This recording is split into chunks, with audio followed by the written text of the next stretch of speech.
Our hair. It was manageable for the first couple of weeks after the salons closed, but now that it's been a couple of months, it is becoming a lot more challenging to do. Joining us now with some tips and tricks, Bobby Cox, a stylist known for his beautiful color and highlights, who's done mine for more than 20 years. Bobby, we all need this advice. Biggest problem for many of us are roots. So what are some options for hiding them? One of the easiest is a zigzag part. It kind of breaks up the regrowth and your highlights and just kind of diffuses the hair color. So that's the easiest.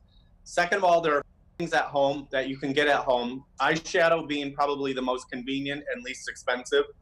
You got to try to pick a color that's going to match your highlights or your color. Using a paintbrush, you can pick the color and paint your hair strands, kind of trying to match up with the highlights.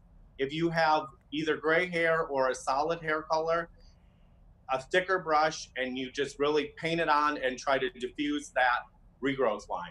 So that's with eyeshadow. Yes, that's with eyeshadow. Then there's also root cover-up sprays. L'Oreal makes one that's over the counter. There are professional ones, obviously, that are going to be better. R&Co is an awesome line. And there's hair mascara. So obviously mascara you're going to use just like mascara for your eyes, but you're going to paint it on your hair, trying to blend your highlights over the regrowth. The color spray, you're going to just spray in the roots and really try to break up that regrowth line and blend it in.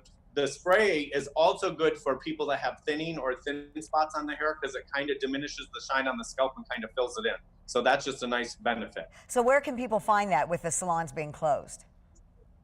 Okay, so the L'Oreal Root Touch-Up, you can get like Target, pretty much any of your retail stores. R&Co is an exclusive line, so you order those through salons that carry it. And the great thing about that is with the current situation, salon stylists aren't making money. So a way that a salon can make money is by having retail sales. So you mentioned hair mascara. Can you use just regular eyelash mascara on your roots if you have darker hair? You know, it would depend on your hair color. If you had darker hair, so you were trying to cover the gray, for sure. But not too many people probably have blonde to kind of try to diffuse the regrowth with highlights. But yeah, it could, depending on the color of the hair and what you're trying to do, you could. Okay, so what is the best way to preserve and prolong the color we do have in our hair right now?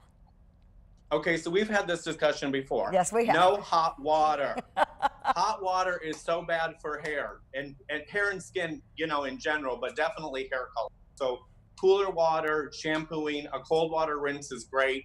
Sulfate, paraben-free shampoos are so important. A lot of times people think that we promote products in the salon because we just want to sell things. Actually, it's another tool to our hairdo is using the products that's going to, you know, extend your hair color longest.